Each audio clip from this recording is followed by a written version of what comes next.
Doğu Türkistan'da Uygur Türklerinden 20 senelik dış hastalıkları uzman doktoru Seyit Hacı Kasım'ın Eylül 2017 Kurban Bayramı gecesi oturduğu evinden Çin polislerince götürülmesinden bu yana haber alınamadığı bildirildi.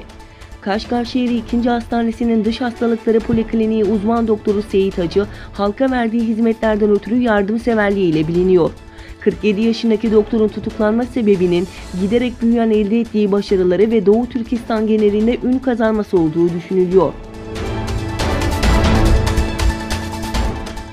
Çin yönetiminin Doğu Türkistan'daki toplama kamplarında tuttuğu Uygur Türklerini zorla pamuk tarlalarında çalıştırdığı belirtildi.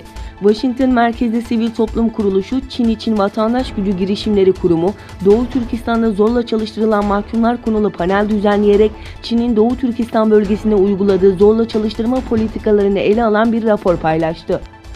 Kurumun başkan yardımcısı Çin'in Doğu Türkistan'da uyguladığı baskıcı politikalara ilişkin değerlendirmelerde bulunarak şunları ifade etti. Çin, Doğu Türkistan'daki muhalifleri cezalandırmak için çok sayıda çalışma kampları kurdu. Bu sebeple lokal ve uluslararası tekstil sektöründe büyük rol oynayan Sincan'da üretilen pamuk, Çin'in toplam pamuk üretiminin %84'üne tekabül eder hale geldi. Üretimdeki bu yüksek oran, ülke geneline göre en fazla hapishanenin bulunduğu Doğu Türkistan'daki binlerce insanın uzun ve zorlu şartlarda çalıştırılması ile doğrudan ilişkili dedi.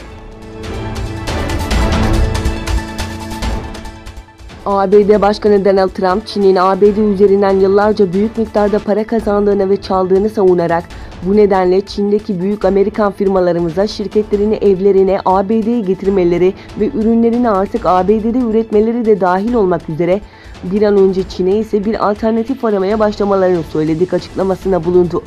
Trump, Çin'in 75 milyar dolar değerindeki ABD ürününe gümrük vergisini %5 ya da %10 oranında arttırmayı planladığını açıklamasının ardından Twitter hesabından yaptığı paylaşımlarda Çin'e yüklendi.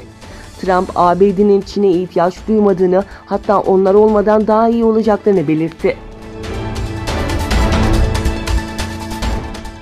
Hong Kong'da suçluların Çin'e iadesi tasarısının iptali talebiyle sürdürülen protestolarda binlerce gösterici el ele tutuşarak insan zinciriyle hükümeti protesto etti. Bir araya gelen binlerce gösterici kentin birden çok güzergahında organize ettikleri Hong Kong Zinciri adlı gösteride el ele tutuşarak insan zinciri oluşturdu.